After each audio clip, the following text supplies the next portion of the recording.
वहीं रुक कर लेते हैं अगली खबर का, जहां गंजवा सौदा नगर में इंडियन मेडिकल एसोसिएशन गंजवा सौदा ब्रांच द्वारा प्रेस क्लब में आयोजित प्रेस वार्ता में छिंदवाड़ा में जहरीली कफ सिरप से हुई बच्चों की मौत के मामले में गिरफ्तार डॉक्टर सोनी पर की गई कार्रवाई गलत बताते हुए पूरे मामले में ड्रग कंट्रोलर को दोषी बताया और केस वापस लेने की मांग की गई, जबकि ऐसा नहीं है। जितना दोषी डॉक्टर सोनी है उतना ही दोषी ड्रग कंट्रोलर व कफ सिरप बेचने वाला है।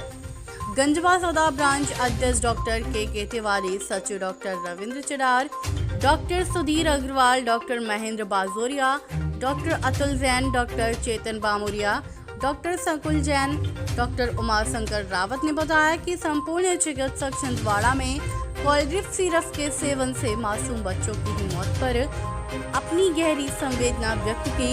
उक्त मामले में शासन द्वारा तत्परता से की गई कार्रवाई सराहनीय है, लेकिन घटना का कारण चिकित्सीय त्रुटि नहीं है, बल्कि औषधि निर्माण एवं गुणवत्ता नियंत्रण तंत्र की गंभीर विफलता है। वित्सा से संजीव शर्मा की रिपोर्ट। डॉक्टर सोनी की गिरफ्तारी जो कि छिंदवाड़ा में विगत दिनों 24 बच्चों की डेथ हुई है, उसके परिप्रेक्ष्य में हम लोग गंजवा के IMA डॉक्टर्स ने ये मीटिंग रखी है, पत्रकार वार्ता। और इस वार्ता के माध्यम से हम आपको बताना चाहते हैं कि इसमें डॉक्टर सोनी की कोई गलती नहीं है।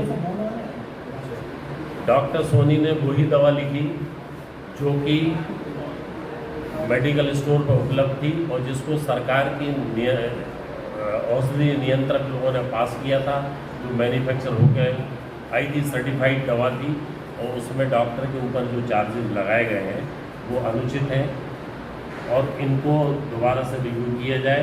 और सरकार से हमारी गुजारिश है कि ऐसे मामलों की पुनरावृत्ति फिर ना हो, जिससे कि हमारी समाज को, बच्चों को हानि हो। कर रहे हैं, आप उसके नाम को याद कर रहे हैं, आप सारी चीजें कर रहे हैं, तो सर आपकी रिस्पॉन्सिबिलिटी है। आप in the sense doctors particular आप नहीं। हाँ, मान लीजिए हम किसी ब्रांड पे ट्रस्ट करते हैं और कोई बैच अगर वो खराब मैन्युफैक्चर करके मार्केट में दे देता है, तो उसमें हमें कैसे पता चलेगा कि ये बैच खराब आया है? ट्रस्ट तो आपने करा सर, ट्रस्ट तो डॉक्टर ने करा सर, पता पड़ेगा क्योंकि आपने उस पर सर रिसर्च करी है सर, आपने उसका बहुत सारे नाम पढ़े हैं। हम लोग सोचते हैं ये बात, फिर वही बात, कोई तो कोई ब्रांड चला रहा है सर। कभी नहीं, कभी कोई दवाई का असर दिखता है हम लोगों को, सोने नहीं चलाई जो दवाई काम कर रही थी वो काम क्यों नहीं कर रही?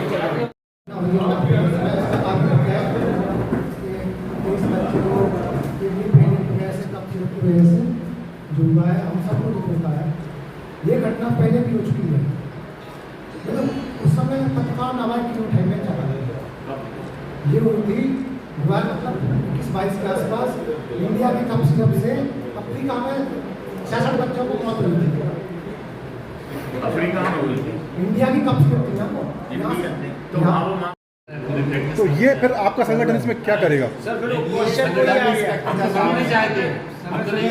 सरकार आप लोगों को उठाओ, जैसे आज आप लोग साथ में आए,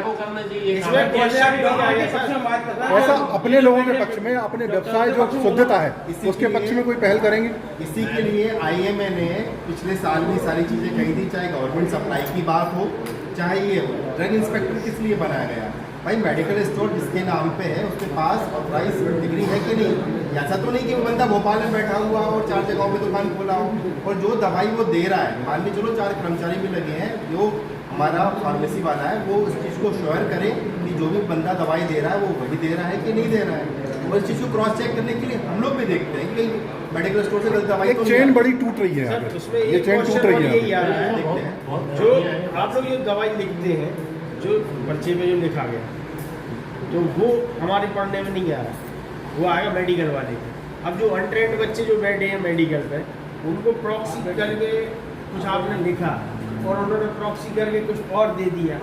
इसकी जवाबदेही किसकी है? भाई हम कैसे मिला लें कि ये वही दवाई दे रहा है? आपकी स्पेलिंग तो है नहीं उसके अंदर। कि जो मेडिकल स्टोर वाला संचालन व्यक्ति है वो भी इस चीज़ को देखी कि उसको कोई कर्मचारी गलत दवाई तो नहीं दे रहा है, और हम डॉक्टर लोग भी क्रॉस चेक करते हैं। हम तो कह रहे साहब, मान लो वो जानबूझ के दे रहा है, एक मिनट, हम तो ये मान रहे हैं वो जानबूझ के दे रहा है, तो हम उसमें स्पेलिंग कैसे मिलाएं? हम कैसे हम अच्छी हैंडराइटिंग में क्यों नहीं दे रहे? इसलिए हम लोग आजकल डॉक्टर्स लोग पूरे के पूरे जब है कैपिटल अक्षरों में Capital इसका इस्तेमाल कर रहे हैं। हिंदी में लिखना चालू कर दो। अब इंग्लिश की कोई नहीं नहीं, आप तो नहीं साहब, आप इंग्लिश में ही लिखो, लेकिन ऐसा तो लिखो जिसे आम आदमी पढ़ सके। जो पेशेंट है वो पढ़ के लिखना चाहता है। मेरे से साहब ड्रग इंस्पेक्टर ने ये कहा था, ड्रग इंस्पेक्टर के शब्द है साहब, उसने ये कहा था कि डॉक्टर का लिखा हम नहीं पढ़ पा रहे हैं। मैं तो ड्रग इंस्पेक्टर ने डे को दिन लिखने लगा हूँ 3 दिन तक, अब उससे ज्यादा और क्या दिन लिख रहा हूँ। नहीं, दवाई का नाम साहब स्पेलिंग पूरी लिख दी जाए तो हम मिला लें उसको। कहना है ये दवाई 20 साल से यूज की जा रही थी, इसमें 0 पॉइंट से 45 पॉइंट अभी मिलाया गया है और पहले से ही खराबी नहीं बैच में खराबी नहीं की S13 बैच था जिसमें पूरे बैच में ही 45% निकला इस बैच में जितनी भी दवाइयाँ हैं उससे पहले अगर ज्यादा होता शुक्ला जी पूछने। अरे एक प्रश्न सर ये है कि ब्लड चढ़ाने का डॉक्टर साहब एक बात और है कि जब भी हिंदुस्तान के किसी भी कोने में कोई भी चीज़ लिखी जाती है तो सामने वाले जिसके लिए लिखी जा रही है उसकी समझ में आना चाहिए। आप लोग पढ़े लिखे हो, बहुत अच्छी हैंड राइटिंग है, लेकिन आप लोग ऐसा क्यों लिखते हो जो दवाई लेने वाला है उसकी समझ में नहीं आती कि आपने क्या लिख दिया और किस कंपनी का लिख दिया। कुछ डॉक्टर्स की राइटिंग खराब हो। अगर हम रजिस्ट्री कराने जाते हैं तो हम उसको अपनी भाषा में पढ़ते हैं। आप लोगों की हैंड राइटिंग इतनी खराब क्यों होती है?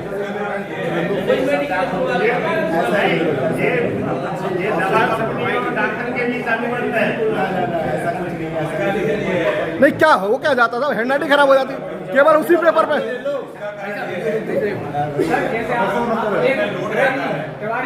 अरे अगला कदम क्या आपका? ब्लड कौन चढ़ाता है? मेडिकल स्पेशलिस्ट डॉक्टर जो हैं, सर्जिकल डॉक्टर्स भी होते हैं, वो रहता है तो हॉस्पिटलाइज करते हैं। हॉस्पिटल में ही चढ़ाया जाता है ना, या ब्लड बैंक? ब्लड बैंक में नहीं है, हॉस्पिटल में डॉक्टर के अंडर में स्पेशलिस्ट डॉक्टर के अंदर चलाया सकता है।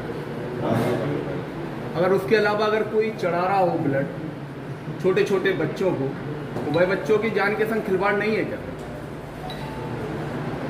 नहीं, वो तो देखिए डॉक्टर्स तो ऑथराइज होते हैं ब्लड ट्रांसफ्यूजन करने के लिए, MBBS एंड अबव। अगर वो डिसाइड करते हैं कि इसको ब्लड चढ़ना, सर वो ब्लड चेक करके कहाँ से ला रहे हैं सर? वो ब्लड बैंक से आता है, प्रॉपर क्रॉस चेक होता है, यहाँ से सैंपल जाता है पेशेंट का जिसको ब्लड चढ़ना है, और वो क्रॉस मैच होता है ब्लड बैंक में। ब्लड बैंक की जवाबदारी, अगर ये सब प्रोसेस नहीं हो रहा हो तो सर क्लिनिक पे हो सकता है क्या? ऐसा नहीं हो सकता, ऐसा नहीं, मैं पूछ रहा हूँ ये सही है कि गलत है? सरकार को ये सोचना चाहिए, हम लोग जब इतने जागरूकता सोच रहे हैं, सरकार भी ये सोचे कि भाई हमारे लोग जो अंदर काम कर रहे हैं, क्वालिटी कंट्रोल, वेरिफिकेशन, जिसको लाइसेंस दे रहे हैं, एक छोटी सी जगह फैक्ट्री चला रहे हैं, तो ये नहीं होना चाहिए। ये बात विश्वास करके वो